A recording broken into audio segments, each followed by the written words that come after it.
नमस्कार स्वागत आपण मानकु साइबर सिक्योर ओडिशा चैनल को। आज आम गोटे आश्चर्यजनक साइबर फ्रॉड विषय रे आलोचना करिबा।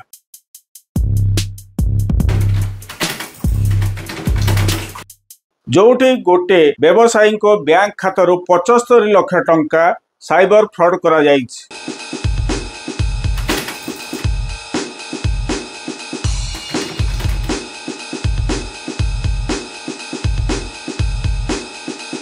एवं यह संभव है गोटे सिम कार्ड डुप्लिकेट हवा फल वीडियो को स्टार्ट करने पूर्व आपण मान को छोटिया रिक्वेस्ट आपण मैंने जदि ये चैनल को नुआ अच्छा सब्सक्राइब कर दिंतु आ बेल आइकन टाको दबे दिंतु जहाँफल साइबर सिक्योरिटी संबंधी नुआ नुआ वीडियो अवेयरनेस वीडियो आपण मान को सर्वप्रथम पहुंची पार जहाँफल आपण साइबर फ्रॉड रु बंची पारे। चलतु वीडियो टाको स्टार्ट करिया। Incident start. घटनाटी अहमदाबाद जड़े व्यवसायी दीपक अग्रवाल कहिसंती गत शुक्रवार हठात तांको मोबाइल सिम काम करिबा बंद हो गला। से जेतेले सर्विस प्रोवाइडर को पचारले आउ से माने कहिले आपण नुआ सिम कार्ड नेइछंती, किंतु अग्रवाल केबे भी एपरी अनुरोध कि सिम कार्ड रो डुप्लिकेट पई अप्लाई करि नथिले। आउ किंतु साइबर फ्रॉड माने तांको ठरू गोटाए सिम स्वाइप करी नै जाइथिले। वर्तमान चलंतु देखिबा साइबर फ्रॉड माने किपरि टंका सबु चोरी कले।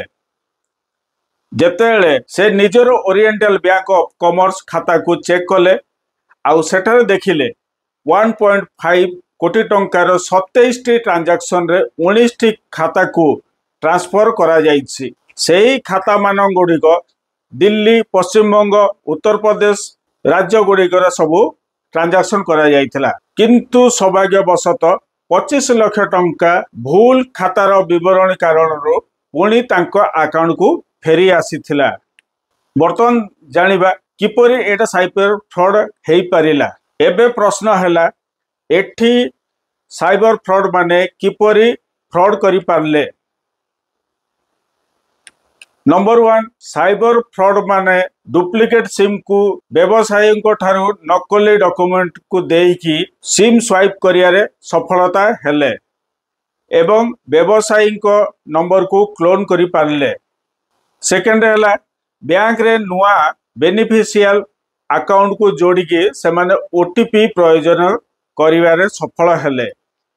सही ओटीपी साइबर फ्रॉड माने आउ फ्रॉस्टर माने से पाई गले। से माने सोमवार पाई ट्रांजैक्शन शेड्यूल कले आ समस्त ट्रांजैक्शन एकाथर के प्रोसेस करिथिले। चलंतु वर्तमान जानिबा पुलिस रो एक्शन आ पुलिस रो इन्वेस्टिगेशन कोन थिला। वर्तमान पुलिस कहिछि से माने 19 टी खाता को ब्लॉक करि दैछंती जेउठारे टंका ट्रांसफर आगुरु तदंत चलीछि एवं किपरि सिम स्वाइप करा जाइथिला ताहा मध्य तदंत परिसर रे अछि। वर्तमान जानिबा सेफ्टी टिप्स। एही व्यवसायी को फ्रॉड माध्यम रे आमे किपरि सचेतन हबा ता विषय रे वर्तमान आमे चलंतु जानिबा। आपणक सहित एपरि केबे न फ्रॉड हो ताहाले ए टिप्स सब मन ध्यान करिकि देखंतु। जदि हठात आपणकर सिम बंद हो जाए ताहाले तुरंत आपणकर सर्विस प्रोवाइडर मानकु संपर्क करंतु। एइथिरे आपण मानकर बेनिफिट कोन जे आपण मानकर जदि कोनोसी जदि सिम स्वाइप बा कोनोसी फ्रॉड रो लक्षण ताहाले देखा जाए ताहाले आपणकर जो सिम स्वाइप एक्टिवेशन आउ हेई परिवनी प्रोसेसिंग हेई परिवनी ताकू कोनोसी मात्रा रे ब्लॉक कर दिया जाई पारिवो जहा फल रे आपण माने फ्रॉड रु बंची पारिबे। सेकेंड हैला बैंक रो ओटीपी किंबा पिन केबे भी काहाको दियंतु नाही। या फल रे आपण माने बड़ बड़ फ्रॉड रु बंची भी पारिबे। थर्ड हैला आपणकर एसएमएस बा ईमेल अलर्ट सदा सर्वदा एक्टिव रखंतु जहा फल रे आपण मानकर जो कोनोसी जे कोनोसी जदि ट्रांजैक्शन आसिला ताहले आपण को तुरंत अलर्ट आसीबो आउ अलर्ट आसिया मात्र आपण जानी परिबे।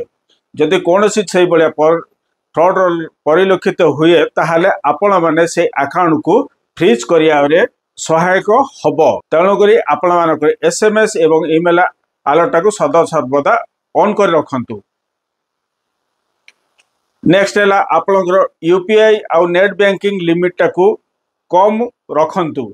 जदि आपण मानकर लक्ष लक्ष कि कोटी कोटी टंका जदि आपण अकाउंट रे थाए बा कम बेसी भी थाए आपण लिमिट अनुसार आपणकर यूपीआई एवं नेट बैंकिंग रो लिमिट टाकू आपण को शेड्यूल करिया पड़िबो, जहा फल आपणकर ह्यूज अमाउंट रो फ्रॉड रु आपण माने बंची परिबे। मने करे आपण माने जदि 20,000 टका लिमिट करूछंती ताहाले से 20,000 छोट अमाउंट से फ्रॉड हबार संभावना थिले मध्य आउ आपण माने को बड़ फ्रॉड रु बंचे दे परिबो, जहा फल आपण को बड़ लॉस रु आपण माने बंची जिवे। नेक्स्ट है आपण माने सिम स्वाइप प्रोटेक्शन पाई मोबाइल ऑपरेटर सहित पासवर्ड को एवं पिन को सेट कर रखंतु, जहा फल रे जदि आपणकर जदि सिम जदि स्वाइप हो जाए कि बा ई सिम को पोर्टल हो जाए ताहले आपण को जो सिम रो पासवर्ड टा देइछंती से पासवर्ड सेतारे आपण लॉगिन करिया पड़िबो कि पिन टा को सेठी आपण को दबा पड़िबो, जहा फल फ्रस्टर माने आपण पिन टा को से माने पाई परिबेनी आउ आपण मानकर सिम टा को से माने एक्टिवेशन करि परिबे नाही। एई जिंस सब टिप्स गुड़ाक आपण मन ध्यान करके रखिले आपण साइबर फ्रॉड टू सुरक्षा रहिबे। आउ एइथिरे आपण माने साइबर फ्रॉड रु सुरक्षा पाई परिबे। एई वीडियो माध्यम रे आमे साइबर अवेयरनेस रो बहुत किछि ज्ञान आमे आरोहण कले। तो वर्तमान आमे साइबर ठके मानकर प्रकार प्रतिदिन बदलुची। गोटे सिम कार्ड माध्यम रे सामान्य सिम कार्ड माध्यम रे डुप्लिकेट करके लक्ष लक्ष टंका जोठी फ्रॉड करा जाई पारुची। तेणुक आमको सही परी सतर्कता अवलंबन करिया पड़िबो एवं सचेतन रहिया पड़िबो, जहा फल रे आमे साइबर फ्रॉड रु आमे बंची पारिबा। वीडियो को शेष पर्यंत देखिथिबार आपण मानको धन्यवाद। आम वीडियो केमिति लागिला कमेंट रे जणांतु एवं साइबर सुरक्षा संबंधी अधिक वीडियो पाई चैनल को सब्सक्राइब कर रखंतु आउ आपण मानको प्यारा समतामत आमको देकी उत्साहित करंतु। जय हिंद, जय भारत।